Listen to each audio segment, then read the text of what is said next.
lahat tayo ay work in progress. At we are still journeying in this world. At sa ating paglalakbay sa mundong ito, ay kabilang ito at kabahagi ito ng ating pagkatao na tayo ay hindi perpekto.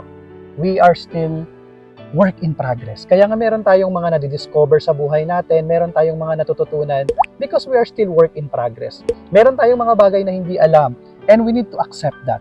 But it doesn't mean na dahil work in progress tayo ay hindi na tayo masterpiece.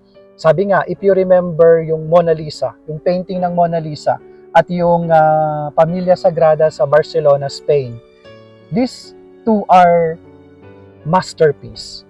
But what they have in common ay silang dalawa ay hindi tapos. But they are considered masterpiece. Ganon din tayo.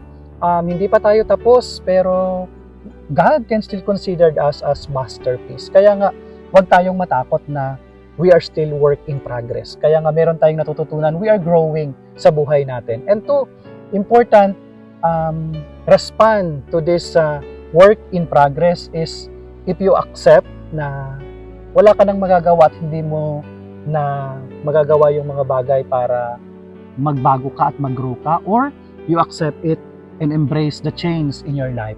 And it opens us the possibility to grow as a person, as individual, and it opens us the opportunity to accept God and allow God to work in our lives. Napakahalaga nun na hayaan natin ang Diyos na hubugin tayo.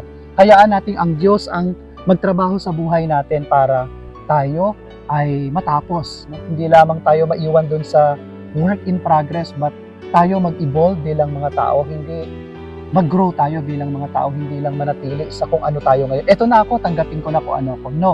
We continue to develop, we continue to grow, and we continue to progress as an individual, as a person. Kaya mahalaga na ngayon, kung may mga pagkukulang man tayo, meron man tayong mga kahinaan, we can still develop. Pwede pa tayong mag-grow. Kaya huwag kayong matatakot kung you are still in progress. Mas mahalaga ay umuusad. Mas mahirap yung ikaw ay pabaliktad yung iyong usad. Kaya, remember this, you are still work in progress at may pag-asa ka pa. Bye!